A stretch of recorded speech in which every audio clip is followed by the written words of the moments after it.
belum dapat hidayah. Umur di tangan Allah, kesempatan di tangan Allah.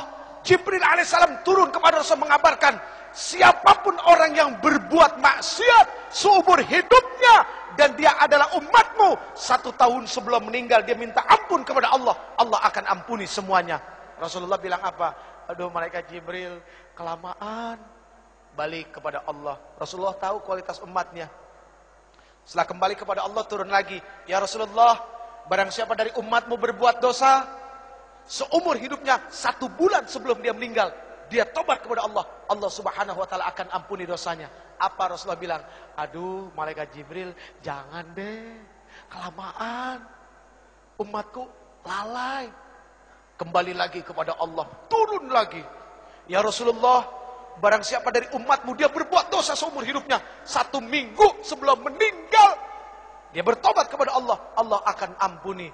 Tapi apa yang dikatakan Rasulullah SAW? Aduh jangan, malaikat Jibril jangan, umatku lalai. Lihat, sayang gak Rasulullah sama kita? Cinta gak Rasulullah sama kita? Akhirnya kembali lagi kepada Allah. Lalu kemudian turun, ya Rasulullah, Allah berkirim salam kepadamu.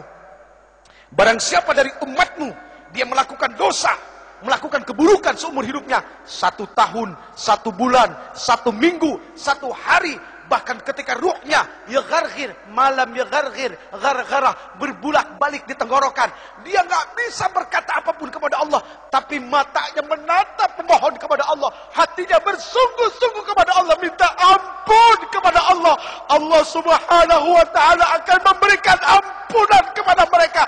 Itu mahal luasnya ampunan Allah. Tapi sayang 1000 sayang, Allah nggak pernah bosan ngampunin hambanya. Cuma hambanya yang kadang-kadang bosan minta ampun kepada Allah. Na'udzubillahi min dzalik. Saya yang bosan minta ampun, Allah nggak pernah bosan ngampunin kita. Ya Allah ya Karim, na'udzubillahi min dzalik.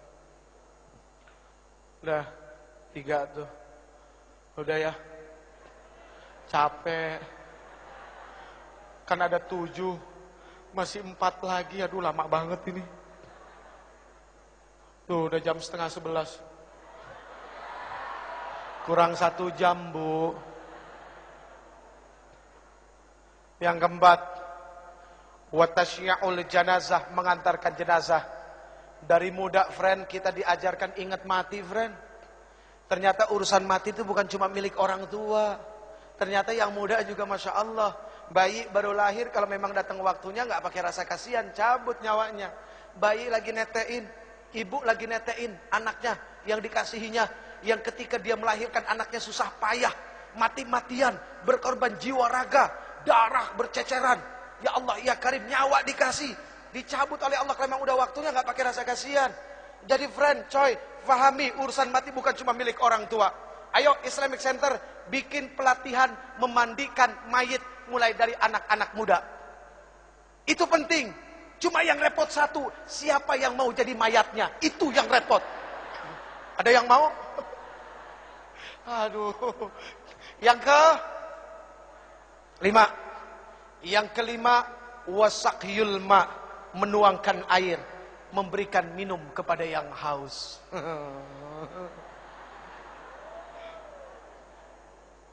Ayo, siapa yang mau dapat pahala malaikat Jibril? Ada yang mau dapat? Bawa minumannya ke sini semua. Yang ke-6, wasulhu bainal itsnain, mendamaikan 2 orang yang berselisih. Ingat, umat ini harus menjadi jarum dan benang.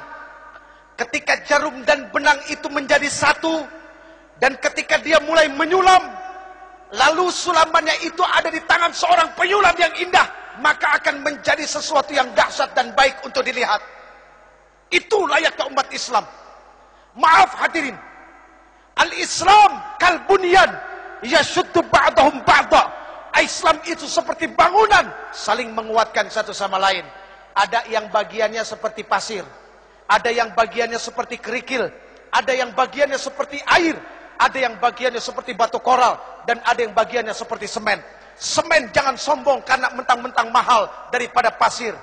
Batu yang besar pun jangan sombong, pasir kecil tapi rame-rame mainnya keroyokan. Air, subhanallah, ketika tidak ada kesombongan dari satu hamba kepada hamba yang lain. Lihat, tiang ini terdiri dari apa? Nah itu semua. Karena ketidak ada kesombongan, mereka jadi satu, akhirnya jadi tiang. Jadi mendamaikan dua orang berselisih itu jauh baik daripada jadi kompor. Bu, mohon maaf, apapun yang ada di atas kompor, pantatnya pasti hitam. Iya kan? Penggorengan ditaruh di atas kompor, pantatnya hitam. Jadi jangan jadi kompor. Tiup sana, tiup sini, kok seneng amat ya. Na'udzubillahi min dzalik. Yang terakhir. Ini udah berbusa, Ibu. Yang terakhir, wa ikramul jar wal yatim, memuliakan tetangga dan anak yatim. Al muslim man salimal muslim bilisani wa yati. Muslim itu adalah orang yang bisa menyelamatkan muslim yang lainnya, atau ketika muslim yang lainnya itu selamat dari apa? Dari mulut dan lidahnya. Kecintaannya kepada tetangga, rasa kasih sayangnya kepada orang-orang fakir, itu sangat luar biasa. Maaf, mohon maaf, jangan tersinggung. Yang kaya, tolong engkau ingat, tidak akan pernah ada kalimat kaya kalau tidak ada miskin. Artinya apa? Kenapa engkau disebut orang kaya? Karena ada orang miskin, makanya engkau disebut orang kaya.